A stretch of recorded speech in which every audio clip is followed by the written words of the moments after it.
오늘 함께 나눌 말씀 사도행전 17장 10절에서 15절 말씀입니다. 사도행전 17장 10절에서 15절 말씀입니다.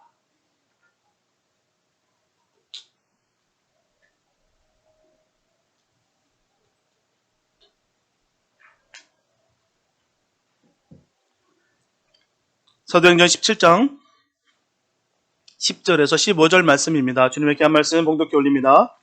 밤에 형제들이 곧 바울과 실라를 베레아로 보내니 저희가 이르러 유대인의 회당에 들어가니라. 베레아 사람은 데살로니가에 있는 사람보다 더 신사적이어서 간절한 마음으로 말씀을 받고 이것이 그러한가 하여 날마다 성경을 상고하므로 그 중에 믿는 사람이 많고 또 헬라의 기부인과 남자가 적지 아니하나 데살로니가에 있는 유대인들이 바울이 하나님 말씀을 베레아에서도 전하는 줄을 알고 거기도 가서 무리를 움직여 소동케 하거늘 형제들이 곧 바울을 내어보내어 바다까지 가게 하되 실라와 디모데는 아직 거기 유하더라. 바울을 인도하는 사람들이 데리고 아덴까지 이르러 바울에게서 실라와 디모데를 자기에게로 속히 오게 하라는 명을 받고 떠나니라. 아멘. 우리 그런 말이 있습니다. 노블레스 오블리주라는 말이 있어요. 다들 아시는 말씀일 거예요. 이 말은 프랑스어입니다. 고귀한 신분을 뜻하는 노블레스와 책임이 있다는 오블리주가 합쳐진 단어예요. 그래서 귀족은 의무를 갖는다라는 그 의미를 담고 있습니다. 보통 부와 권력은 또한 명성은 사회에 대한 책임과 함께 해야 된다는 그 의미로 쓰이고 있어요. 그래서 노블레스 오블리주의 기원을 살펴보게 되면 이 노블레스 오블리주는 초기 로마 시대에 왕과 귀족들이 보여줬던 투철한 도덕의식과 솔선수범하는 공공정신에서 비롯된 높은 사회적 신분에 상응하는 도덕적 의무를 가리키는 거예요. 이런 전통이 이어진 서양에서는 대표적으로 회자되는 것이 칼레 도시의 이야기입니다. 영국과 프랑스가 100년 전쟁이 발발하게 됐어요. 영국과 가장 가까웠던 그 프랑스 항구 도시였던 이 칼레라는 도시에 영국군의 집중 공격이 들어갑니다. 프랑스의 칼레 사람들은 시민군을 조직해서 아주 맹렬하게 맞서 싸웠어요. 하지만 전쟁이 길어지자 식량이 고갈되어서 끝내 항복하게 됩니다. 이때 영국 왕이었던 에드워드 3세는 파격적인 항복 조건을 내달아요. 시민들 중에서 16명을 뽑아서 칼레 시민 전체를 대신해 처형하겠다는 거예요. 칼레의 갑부인 바로 외수타슈 생피에르를 비롯한 고위 관료와 부유층 인사들이 6명이 지원합니다. 이들은 목에 밧줄을 달고 또한 맨발에 자루옷을 입고서 영국 왕의 앞으로 나왔어요. 사형이 집행되는 순간 그 임신 중이었던 그 영국 왕의 아내가 그 처형을 말립니다. 이들을 죽이면 태아에게 불행한 일이 생길지 모른다는 그 이유였어요. 그래서 왕은 고심 끝에 이들을 풀어주고 6명의 그 시민들은 바로 칼레의 영웅이 되었어요. 이것이 가진 자의 의무를 상징하는 노블레스 오블리주가 탄생한 것입니다. 단 6명의 지도자가 칼레를 구한 것처럼 세상을 밝히는 등불은 아주 작은 불빛에서 시작되기 때문에 그만큼 격에 맞는 삶을 살아야 된다는 것입니다. 이처럼 세상에서도 책임 있는 자리에서 책임 있는 삶을 살아야 될 것을 요구하고 있는데요. 하나님의 자녀들의 삶은 더더욱 격에 맞는 삶을 살아야 될 줄 믿습니다. 바로 성도다운 품격이 드러나야 되는 거예요. 품격이라는 말의 사전적 의미는 사람된 바탕과 타고난 성품 또는 사물 따위에서 느껴지는 품위라는 것입니다. 여기서 품격이라는 단어의 라틴어 어원 디그니타스는 높은 정치적, 사회적 지위 및 그에 따른 도덕적 품성의 소유를 가리킨다는 것입니다. 그래서 고대 로마의 철학자였던 또한 정치가였던 키케로는 동물과 인간을 구별할 때 이 디그니타스라는 말을 적용했어요. 사람이냐 동물이냐. 즉 참된 사람됨이야말로 품격의 기본이에요. 그 사람의 이치에 맞는 언행과 마음가짐을 갖는 것은 당연한 것입니다. 고상한 위치에 있는 사람이 비속어를 쓰고 또 음담패설을 쏟아낸다면 그의 품위는 죄송하지만 바닥인 거예요. 아무리 외모가 단정되고 수려하며 좋은 명품 옷과 액세서리로 온 몸을 도배했다 할지라도 죄송하지만 천하게 여겨질 것이다 라는 것입니다. 그래서 우리가 잘 사느냐 못 사느냐 문제가 아니에요. 내가 많이 배웠냐 못 배웠냐 문제가 아닙니다. 어느 날 소크라테스가 제자들을 향해서 전합니다. 너희들은 길 가다가 당나귀가 걷어차도 당나귀에게 복수할 텐가? 라고 물어보는 거예요. 이 말은 뭡니까? 정신연령이 초등학생 수준이라면 당나귀에게 복수하겠지만 성인이라면 그렇지 않는 것이 좋다라는 생각을 전하는 거예요. 당나귀가 말싸움한다는 것 자체가 부족함을 드러내는 거예요. 말 못하는 그 당나귀에게 무슨 언변으로 그 당나귀에게 싸움을 하냐는 것이죠. 본능으로 뒷발질하는 걸 갖고서 거기서 당나귀하고 아무리 설득해 보십시오. 당나귀가 알아먹나. 그 뜻입니다. 같은 수준이라는 것이죠. 결국 이렇듯 수준 떨어지는 언행에는 아예 대항하지 않는 것도 품이라 할 수 있는 것입니다. 온갖 수준 낮은 비난이 괴롭힐 때 가만히 있는 것은 그 사람이 소심해서가 아니라 사실은 품위를 지키기 위해서일 수도 있다는 것입니다. 싸움하는 거 보십시오. 비슷하니까 싸우는 거예요. 잘 보세요. 본인은 포장하죠. 본인은 아니라고 얘기하죠. 딱 보십시오. 비슷하니까 싸우는 거예요. 안 비슷하면 안 싸웁니다. 피합니다. 부딪히지 않아요. 자신의 품격을 높이는 것은 자기 자신입니다. 품격은 차별을 이깁니다. 품격은 공짜로 얻어진 것이 아니에요. 품격은 비어있는 것들을 채우는 부단한 노력으로 삶을 넓히는 일입니다. 오늘은 박해를 피해서 베레아로 간 사도 바울의 전도 활동과 베레아 사람들의 고상한 성품과 하나님의 오묘하신 역사로 말미암은 그 복음의 결실을 살펴보면서 함께 은혜를 나눌까 합니다. 첫째, 성도는 신사다워야 됩니다. 데살로니가의 형제들은 사도들에 대한 그 음모를 깨닫고 아무도 몰래 밤에 바울과 실라를 베레아로 보냈어요. 만약 그들이 사도들에게 머무를 것을 간절히 요청했다면 어떻게 했을까요? 선생님 가시면 안 됩니다. 우리 두시고 어디 가십니까? 우리는 어떻게 하냐고요? 라고 간절히 매달렸다면 아마 사도들은 그 거센 박해를 견디면서 그들과 함께 있었을 거예요. 그러나 그들은 사도들의 생명을 위험에 처하게 하기보다는 차라리 자신들이 사도들의 도움을 받기를 포기했다는 것입니다. 자신들 못지않게 다른 곳에 있는 성도들에게도 사도들의 도움이 필요함을 잘 알고 있었기 때문이에요. 사도들의 안전과 다른 이들의 이익과 전체 기독교의 이익을 먼저 생각해주는 그 아름다운 모습을 우리는 여기서 보게 됩니다. 베레아는 데살로니가에서 약 80km 떨어진 곳이에요. 데살로니가에서 사도 바울을 놓친 유대인들은 사도 바울이 베레아에 나타나 복음을 전한다는 소식을 듣습니다. 그러자 베레아까지 직접 찾아갔어요. 그리고 사도 바울을 해치기 위해서 베레아 사람들을 선전선동하여 소동을 일으켰다는 것입니다. 그 유대인들의 기세가 얼마나 험악하고 살기 등등했던지 본문 14절은 형제들이 곧 바울을 내보내어 바다에까지 가게 했음을 분명히 전하고 있습니다. 베레아의 상황도 급박했음을 전하기 위한 본문은 데살로니가에서처럼 곧이라는 단어를 다시 사용했어요. 곧. 베레아의 믿음의 형제들은 사도 바울을 곧 바다로 보냈습니다. 바다는 항구를 말하는 거예요. 그리고 믿음의 형제들은 항구에서 사도 바울과 함께 배를 타고 로마 제국의 속주 아가야에 있는 아덴까지 동행했어요. 베레아에서 아덴은 무려 약 320km 떨어진 곳입니다. 그 먼 곳까지 동행했다는 거예요. 한두 거리가 아닙니다. 그 먼 곳까지 함께 동행했다는 거예요. 베레아를 덮친 데살로니가의 그 유대인들이 얼마나 살기가 등등했던지요. 자신들이 사도 바울과 끝까지 동행하지 않는다면 안심이 되지 않을 만큼 그 정도로 상황이 급박했다는 거예요. 비록 그들은 데살로니가로부터 도망하여 지금 이쪽으로 피신했지만 복음 전파와 그리스도를 위한 선교를 포기하지 않았던 거예요. 도망치지 않았습니다. 주저하지 않았어요.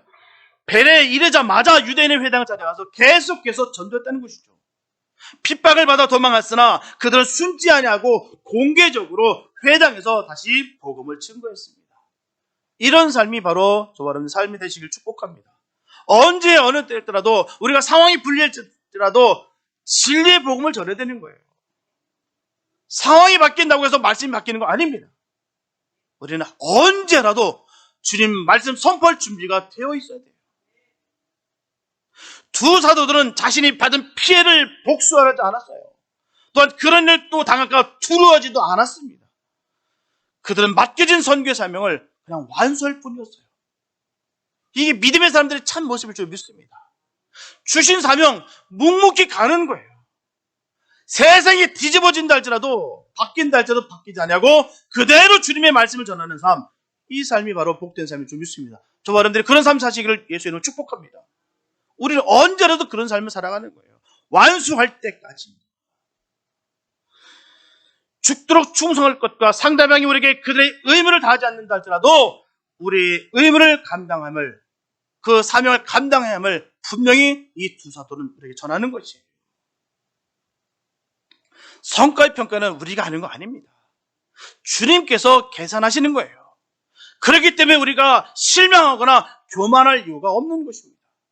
왜요? 주님이 아시면 되니까. 우리는 맡은 사명 충성스럽게 하면 되는 것입니다. 결과는 주님께서 평가하세요. 아시아 대륙 들어와서 마게도냐 사람의 환상을 보고서 유럽 대륙 마게도냐로 건너간 사도 바울은 마게도냐의 그 세성 빌립보와 데살로니가 베라에서 단지 예수 그리스도를 증거했던 그 이유만으로 태형을 당하고 또한 투옥당하고 이제는 급박하게 쫓겨다니는 그 신비한 삶을 살아야만 했습니다. 다른 방법 아니에요. 복음을 증거한 것밖에 없습니다. 자기 위신을 세워서 자기 명예를 높이기 위해서 자기 자산을 높이기 위해서 애쓴 거 하나도 없습니다. 오직 주님 복음을 위해서. 그런데도 불구하고 이렇게 쫓기는 힘든 삶을 살았다는 것입니다. 그러나 사도 바울은 그 이후에도 자신의 호흡이 있는 동안에 자기의 소명의 길을 포기하지 않고 끝까지 달려갔어요. 그는 하나님의 심판, 하나님의 상주심을 믿었기 때문에 하나님께서는 날마다 그날을 대비하는 그의 삶을 그 어떤 난간에도 믿음으로 극복하게 해주셨다는 거예요. 그와 같은 사도 바울의 삶은 예수 그리스도 안에서 날마다 새롭게 엮어지게 되었다라는 사실입니다. 그가 모든 그리스도인의 영원한 믿음의 표상으로 우뚝 서게 된 것은 날마다 그날을 대비하면서 살았던 그의 삶의 결과였다는 것이죠.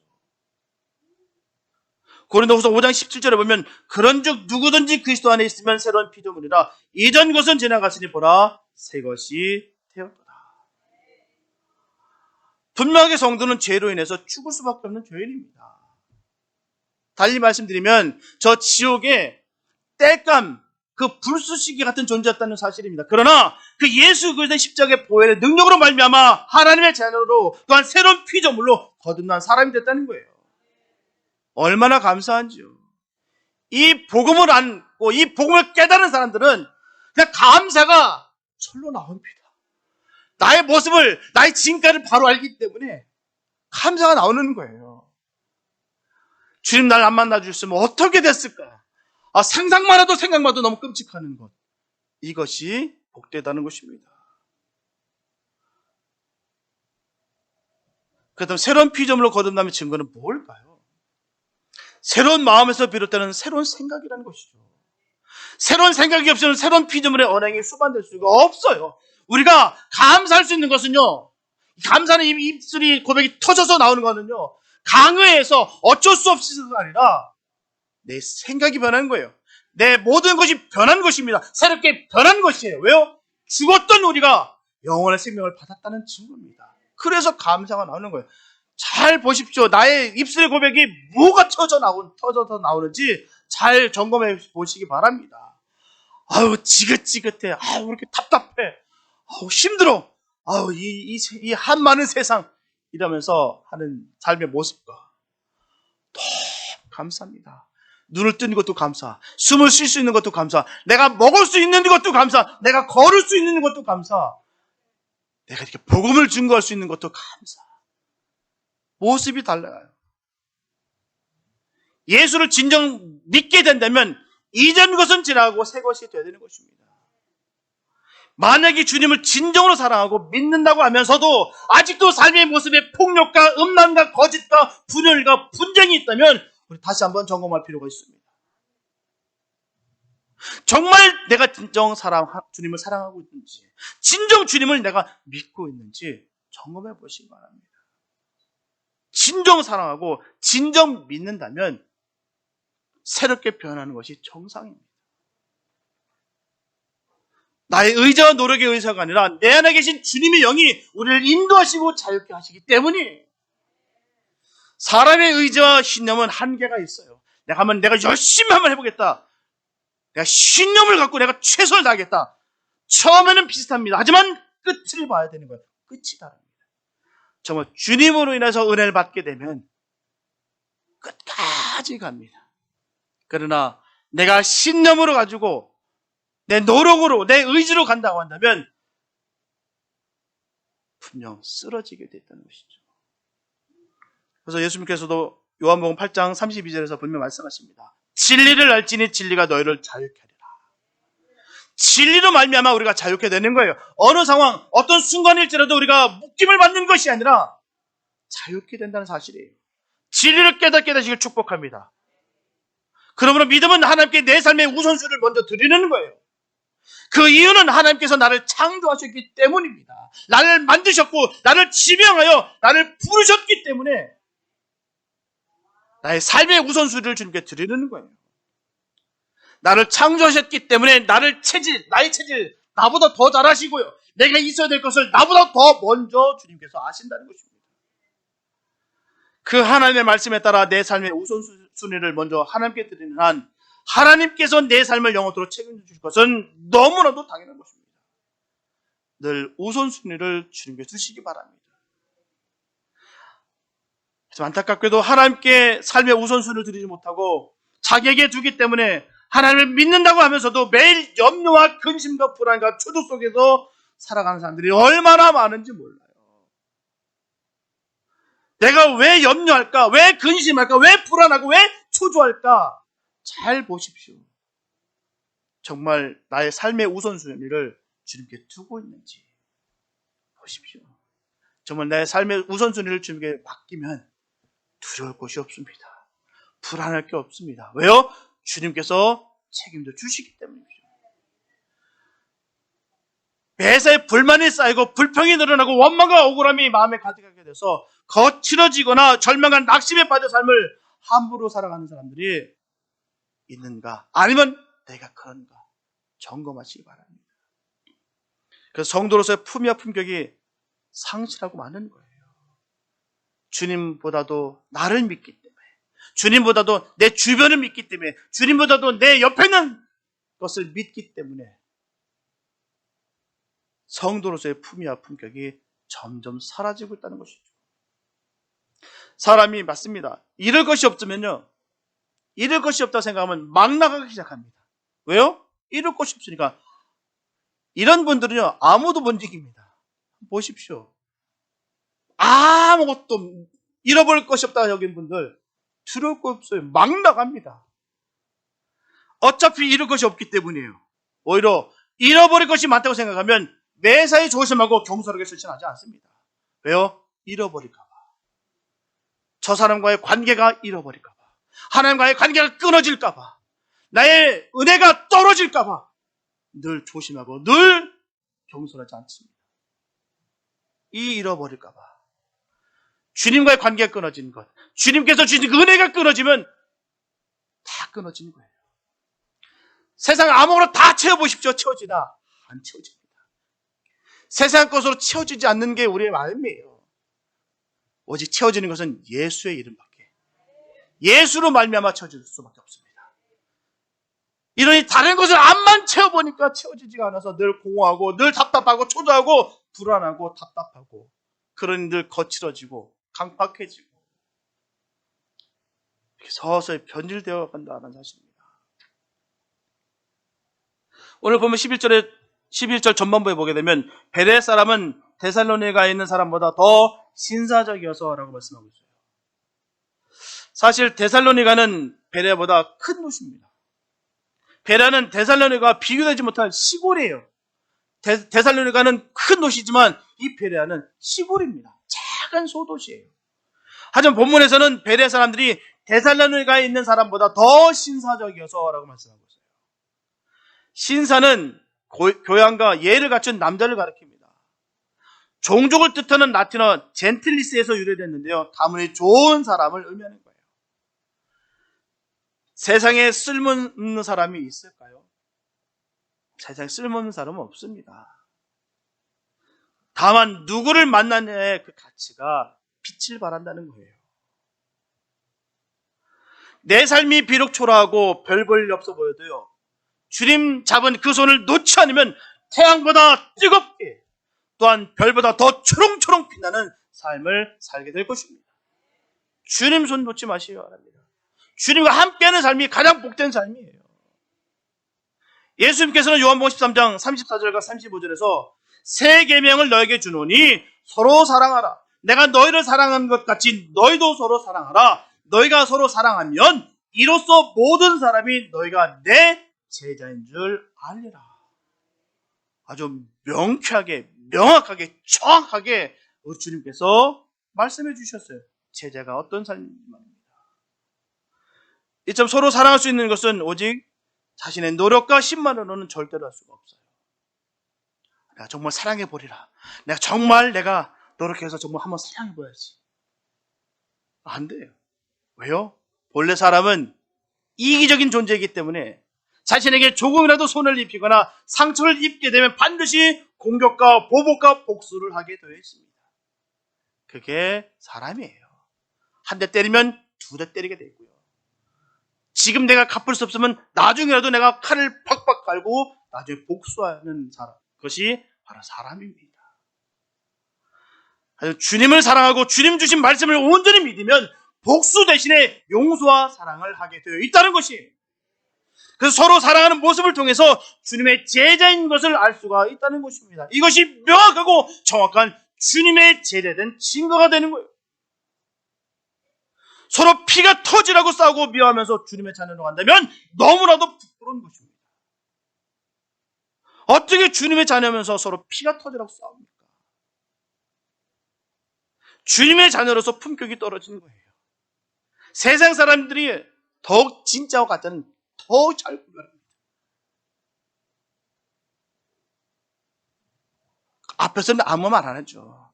그래, 괜찮아. 그래, 예수는 대충 믿어도 다 남들도 그렇게 믿잖아. 아유, 다 괜찮아. 그리고 속으로 욕합니다. 아이고, 넌 가짜다.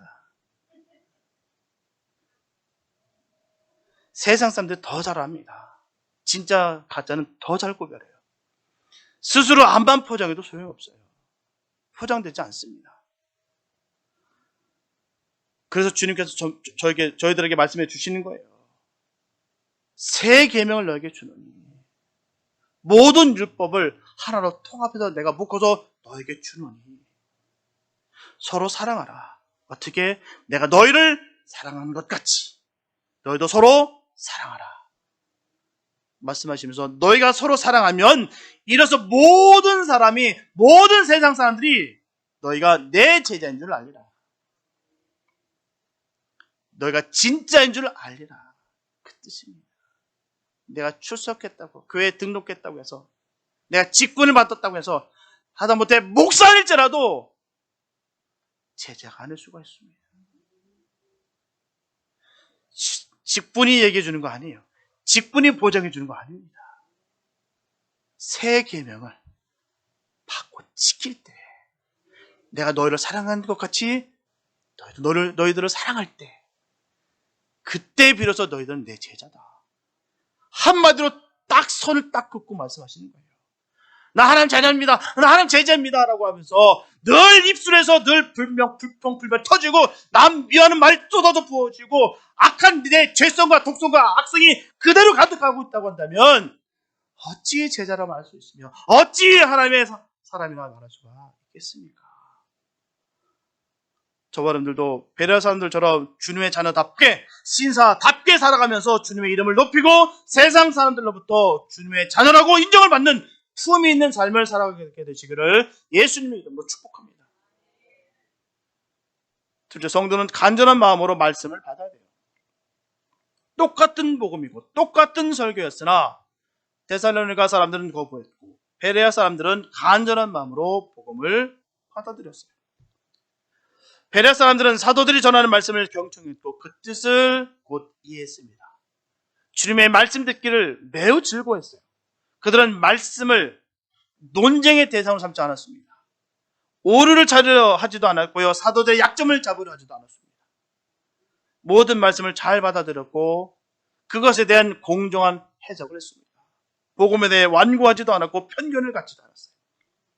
하나님의 말씀을 받을 때 사람의 말이 아니고 하나님의 말씀으로 받아들였습니다. 데살로니가전서 2장 13절에 보면 이러므로 우리가 하나님께 쉬지 않고 감사함은 너희가 우리에게 들은 바 하나님의 말씀을 받을 때 사람의 말로 아니하고 하나님의 말씀으로 받음이니 진실로 그러하다. 이 말씀이 또한 너희 믿는 자 속에서 역사하느니라. 이제 말씀을 받으러 준비를 하고 있다는 것이죠. 분명한 것은 주님의 말씀을 온전히 받으면 그 말씀은 귀하고 복되게 역사한다는 거예요. 한마디로 그들의 마음은 옥토였다는 것입니다. 옥토. 그래서 주님도 마태복음 13장 23절에서 분명 말씀하시기를 좋은 땅에 뿌렸다는 것은 말씀을 듣고 깨닫는 자니 결실하여 혹 100배, 혹 60배, 혹 30배가 되느니라 하시더라. 분명한 것은 성대 신앙생활에 있어서 가장 큰 장애물이 뭘까요? 공중의 권세를 장악하고 있는 사단의 활동일 거예요. 사단은 성경에 나타난 대로 악한 자 또는 마귀로서 몇 가지 매우 특징적인 활동 양상을 보여주고 있습니다. 마태복음 13장 19절에서 전합니다. 악한 자가 와서 그 마음에 뿌리는 것을 빼앗나니 사단의 속성을 잘 표현하고 있는 거예요. 우리에게 임했던 그 귀한 말씀이 그대로 뺏어가는 거예요. 어떻게 뺏어갑니까? 기분 상해. 정말 화가 나. 너무 속상해. 계속해서 사단의 속성으로 자꾸 듣는 귀를 막아버린다는 거예요. 자꾸 은혜 자리를 가는 자리를 자꾸 막는 것입니다. 주변에서 말이에요. 계속 잘못된 것을 자꾸 왜곡시키고 귀를 막기 틀어막아서 자꾸 그 마음속에 의심스럽게 만들고 자꾸 분란을 일으키고 분쟁을 일으키고 해서 그 말씀을 못 듣게 한다는 사실입니다. 그래서 그 말씀을 빼앗는 거예요. 사단은 인간의 구원을 위해서 기본적으로 필요한 이 하나님의 복음의 씨를 어떻게 해서든지 앗아가라고 꾀하는 자라는 것입니다. 그래서 사단은 우선 하나님의 말씀을 들을 때 깨닫지 못하는 자를 공격의 대상으로 삼습니다. 못 듣게 해요. 막아버. 즉 천국 말씀을 듣고도 깨닫지 못할 때 악한 자가 달려들어 그 말씀을 빼앗아가는 거예요. 또한 길가 같이 강박한 마음을 소유한 자도 사단의 공격이 대상이 된다는 것입니다. 길가와 같은 마음이라는 것은 굳게 닫혀진 마음을 말하는 거예요. 그래 말씀을 듣기는 들어도 생명의 말씀에 대해서는 무관심할 수밖에 없다는 것이죠. 듣기는 했는데 그 말씀이 자꾸 내 마음속에 튕겨져 나가는 거예요. 저 말씀을 내가 어떻게 지켜? 저건 말도 안 되지. 그냥 내가 좋아하는 말씀만 쏙쏙 내가 먹으리라. 불편하고 힘든 것은 쓴 말씀은 뱉어버리고 그러다 보니 그 말씀이 드리워지지 않는 거예요. 우리는 하나님의 말씀을 들을 때 길과 같은 강박한 심령으로부터 겸손하고 유순한 심령으로 돌이켜야 될 줄 믿습니다. 그 말씀이 힘들든 어렵든 쓰든 달든 상관없이 주신 말씀 귀하게 우리가 먹어야 될 줄 믿습니다. 사단이 하나님의 말씀을 빼앗는 목적이 뭘까요? 다른 거 없습니다. 딱 한 가지예요. 구원을 방해하는 것입니다. 구원을 막기 위함인 것이에요. 누가복음 8장 12절에 보면 길가에 있는 것은 말씀을 들은 자니 이에 마귀가 와서 그들로 믿어 구원을 얻지 못하게 하려고 말씀을 그 마음에서 빼앗는 것이에요. 분명한 것은요. 하나님의 복음을 듣는 자마다 누구를 막론하고 어떤 죄를 지었다 할지라도 진정으로 회개하고 그 주님을 믿으면 구원받습니다. 이 사실은 진리예요. 변치 않습니다. 무슨 죄일지라도 진정으로 돌이켜서 주님 앞에 회개하고 그 말씀을 생명처럼 지키고 주님을 사랑할 때 그 죄가 용서받는 거예요. 우리가 천국 가는 것은요 죄가 없어서 천국 가는 거 아닙니다. 주님으로 말미암아, 주님을 믿음으로 말미암아 구원받는 거예요. 주님 보시기에는요, 거기가 거기입니다. 거기가 거기예요. 그렇기 때문에 사단은 필사적으로 공격하는 거예요. 어떻게든 구원 못 받게, 어떻게든 하나님 나라가 확장되는 것을 막기 위해서 필사적으로 공격하는 것입니다. 상처를 주고 힘들게 만들고 어렵게 만들고 해서 계속해서 주님과의 관계를 끊어놓는 거예요. 자기 자신이 사단의 도구가 됐는지도 모르고 그렇게 될 때가 얼마나 많은지 몰라요. 따라서 신앙으로 인한 시련과 핍박에 닥칠 때 성도가 최대를 제사에 대해서 야고보 선생은 야고보서 1장 2절에서 분명히 전합니다. 너희가 여러 가지 시험을 만나거든 온전히 기쁘게 여기라. 왜 그렇습니까? 믿음으로 인한 시련이 인내를 만들어내는 것이며 또한 온전한 믿음으로 성숙하기 위해서 필요한 것이기 때문이에요. 참 많은 시험이 있습니다. 정말 우리 삶 가운데 예수를 정말 한번 믿어보려고 하는데 자꾸 방해, 은혜 장애물들이 얼마나 많은지 몰라요. 저 사람 때문에 예수 믿기 싫고 저 사람 때문에 내가 너무너무 싫고 왜일까요? 왜 그런 마음이 심어질까요? 정말 주님 안에 푹 젖어 보십시오. 문제가 되지 않습니다. 자꾸 문제가 크게 보이고 주님은 작게 보이니까 왜일까요?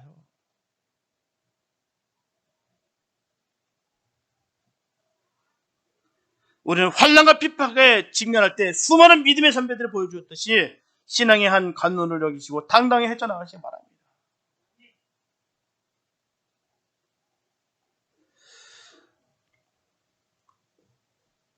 예수님께서 말씀하세요. 누가복음 16장 13절에서 성도가 재물과 하나님을 겸하여 섬길 수 없노라 라고 했습니다. 사단은 온갖 방해와 시련을 보여줍니다. 그래서 하나님을 바라보지 못하게 말고 물질을 바라보게 하고 또한 눈에 보이는 것, 번듯한 것을 자꾸 집중해서 하나님 관계를 끊어놓는다는 거예요. 우리는 사단의 이 같은 온갖 방해와 시련들에도 불구하고 하나님의 말씀의 씨가 오늘날도 계속 뿌려진다는 사실을 꼭 주목하시기 바랍니다. 돌박 같은 또한 길가와 같은 가시덤불과 같은 이 심령 속에서도 하나님의 말씀이 계속해서 증거되고 있다는 사실입니다. 그러면 이 복음의 신을 우리가 어떻게 받아들여야 될까요? 첫째, 하나님의 말씀을 청종해야 됩니다. 복음의 증거의 첫 번째 반응은 수신자의 청종이에요. 말씀을 즐겨 듣지 아니하면 그것을 깨닫는 것은 물론 생활에 옮긴다는 결단 자체도 성립될 수가 없어요. 듣지도 않는데 무슨 말씀이 임할 수가 있겠습니까? 첫째, 하나님의 말씀을 바로 깨달아야 된다는 것입니다. 이것은 성도들이 사단의 유혹에 말려들지 아니하고 꿋꿋이 고난 속에서도 승리할 수 있는 비결이며 열매를 맺게 하는 신앙의 원리인 것입니다. 참 말씀을 깨달았을 때 비로소 우리 마음 같은 귀중한 열매를 맺을 수가 있게 되는 것입니다. 분명한 것은 은혜 받기 위해서는 주님의 말씀을 간절한 마음으로 온전히 받아들이는 것이에요. 은혜 받기 위한 다른 방법은 없습니다. 주님의 말씀을 받는 거예요. 내가 지금 기분이 상했고 내가 많은 어려움 속에 있다 할지라도 이건 상관없습니다. 주님이 우리에게 선포하시면 그 말씀 먹는 거예요. 그럴 때 변화되는 것입니다. 그럴 때 사는 것이에요. 주님의 말씀을 생명처럼 믿고 의지하고 따를 때 그 말씀으로 변화되고 승리하게 될 줄 믿습니다. 저분들은 주님의 말씀을 조금도 의심하지 마시고 너무도 귀하게 그리고 간절함으로 늘 받아서 주님께서 주시는 그 놀라운 은총과 은혜를 한없이 받아 복을 얻게 되시기를 예수님의 이름으로 축복합니다. 셋째, 성도는 날마다 말씀을 상고해야 돼요. 본문 11절 후반부에 보면 이것이 그런가요? 날마다 성경을 상고함으로 라고 말씀하고 있어요. 여기서 상고하다라는 헬라 동사 아나크리노는 자세히 조사하다, 신문하다, 찾다라는 의미예요. 베레아 사람들이 말씀을 받아들일 준비가 되어 있다는 것은 아무 것이나 진리로 받아들일 거나 맹신한다는 말이 아니에요. 사도 바울이 성경에 근거하여 논리적으로 설명하고 그 증거를 구약에서 찾았기 때문에 그들도 성경에 의뢰하여서 사도 바울의 복음 설명이 진실인가, 꾸밈이 없는가, 성경에 근거하고 있는가를 시험해보고 사도 바울이 전한 복음을 받아들였다는 거예요. 우리가 기억해야 될 것은 성경은 묻고 따지고 믿어야 더 큰 은혜가 있습니다. 왜요? 알면 알수록 더 큰 은혜가 있어요. 그 놀라신 그 사랑을 우리가 담고 있는 그 단어 갖고 도저히 담을 수 없는 그 놀라신 그 하나님의 은혜를 우리가 깨닫게 된다는 사실입니다. 우리의 은혜로, 우리의 단어로 하나님의 그 말씀을 담을 수가 없어요. 그렇기 때문에 우리가 더 묻고 따져야 되는 것입니다. 이게 바로 성경에서 말하고 있는 것인지, 성경의 기초에 근거하고 있는지 우리가 따져 물어야 되는 것입니다. 왜 이단에게 우리가 속을까요? 다른 거 아닙니다. 말씀이 부족해서 속는 거예요. 말씀만 바로 알면요, 말도 안 되고 주님의 의도와 전혀 상관없는 일에 애를 쓰다 결국 이상한 짓 안 합니다. 말씀만 바로 알고 있으면 그런 거 안 해요. 이상하다는 걸 압니다. 왜 저럴까? 왜 저럴까? 분명 주님께서 말씀하시지 않으셨는데 왜 저럴까? 말씀을 모르기 때문에, 말씀의 시체말로 무식하기 때문에 속는 거예요. 예전에 안티크라이스트 그 클럽 회장이 한 말이 있습니다. 서로 주거니 받거니 하는 가운데 물어봤어요. 기독교인들한테 할 말이 뭐가 있겠냐? 하는 말이 뭐예요? 성경 좀 읽어라. 무식해서 내가 싸우고 싶어도 싸울 수 없다. 너무 부끄러운 말입니다. 우리가 무식하다는 소리, 성경을 모른다는 소식, 이거보다 마음 아픈 얘기가 어디 있습니까? 우리를 공격하기 위해서 사단의 그 추종자들도 이 성경을 읽는다는데, 우리가 말씀을 몰라서, 말씀을 깨닫지 못해서 질질 끌려다닐 때가 얼마나 많은지 몰라요. 성경에 대해서 명확하게 알고 깨닫고 바르게 아는 것이 너무너무 중요해요. 왜요? 그래야 우리가 속지 않기 때문입니다. 이상한 궤변에 속지 않는 거예요. 성경 말씀에 없는 것에 우리가 현혹되지 않습니다. 모든 기준은요, 진리 표준이고 기초가 바로 이 성경이에요. 말씀입니다. 말씀으로 돌아오시기 바랍니다. 말씀을 알아야 우리가 믿음 지킬 수 있어요.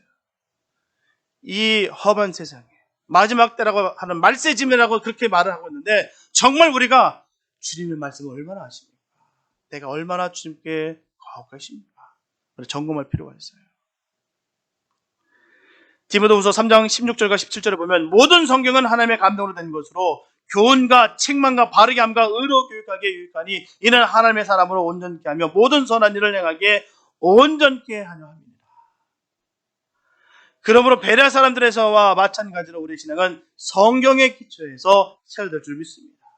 우리의 신앙은 철저히 성경에 의해 비판받아야 되며, 그럼으로써 성경적인 신앙을 정립해 가야 되는 것입니다. 그리고 성경은 때로 우리에게 희생을 요구하고요, 생명까지라도 요구하지만, 그러나 그것은 결국 우리를 생명으로 인도하는 것이에요. 영혼의 생명을 얻게 하기 위해서는 육체의 생명을 얻게 하는 것입니다. 그러면 우리는 그 말씀에 철저히 따라야 되는 거예요.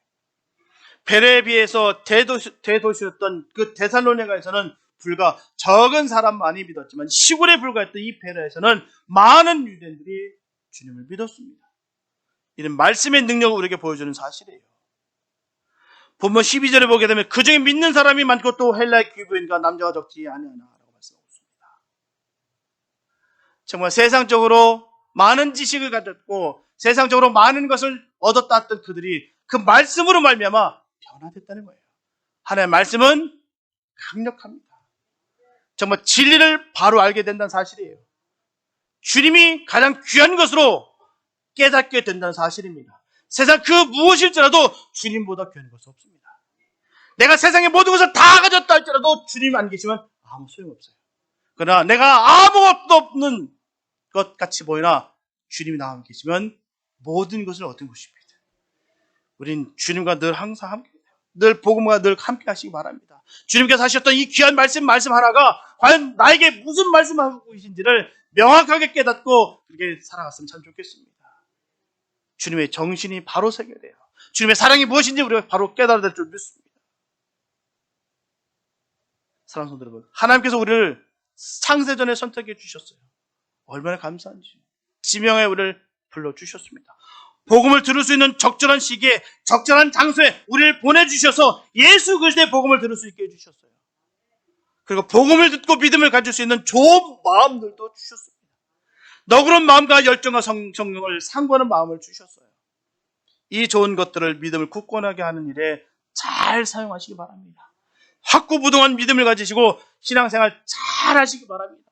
인간다움의 품격을 잃어버린 독선적인 그리스도인이 아니라 가슴을 열고 하나님을 받아들이시고 평화의 사람으로 살아가시기를 축복합니다. 하나님의 영광을 드러내기 위해서 기꺼이 손해볼 줄 아는 신사적인 그리스도인으로 살아가시기를 축복합니다. 그래서 새로운 결심으로 베레아 사람들처럼 마음의 문이 활짝 열려서 생명의 말씀을 배우고 봉사하고 전도해서 하나님을 기쁘시게 하는 품격 있는 성도들이 되시기를 예수님의 이름으로 축원합니다. 기도합니다. 하나님 감사합니다. 아버지, 하나님의 자녀된 것 너무 감사합니다. 하나님의 자녀된 것을 우리가 삶을 통하여 드러내게 하여 주시옵소서. 내 안에 사신 그 예수로 말미암아 하나님 성도의 품격이 드러나게 하여 주시옵소서. 잘못된 길로 가지 않게 도와주시고 내 마음속에 슬픔과 독성과 채성과 악성이 또한 세상의 것으로 채워지지 않게 도와주시고 오직 예수로 가득 채워주시옵소서. 나는 죽고 예수로 살게 하여 주시옵소서. 온전히 주님의 영광을 돌리는 그런 삶이 되게 하여 주심을 믿습니다. 하나님 인도하여 주시옵소서. 충만케 하여 주시옵소서. 오직 주의 나라와 그의 의를 구하며 주의 영광 돌리는 주의 자녀들 되게 하여 주시옵소서. 그로 말미암아 주시는 주님의 큰 복을 받아들이며 승리하는 주의 자녀들 되게 하여 주시옵소서. 말씀이 바로 새겨져서 세상 영, 그 이단의 영에 우리가 속지 않고 오직 하나님의 말씀 가운데 바로 새겨 주의 영광 돌리는 그런 복된 삶 되게 하여 주시옵소서. 오직 주님, 이 모든 것이 다 주님의 은혜입니다. 그 은혜를 선포하며 나아가 승리할 수 있는 우리 모두 되게 하여 주시옵소서. 주께서 인도하심을 믿사옵고 우리를 원하신 예수님의 이름이 됐습니다.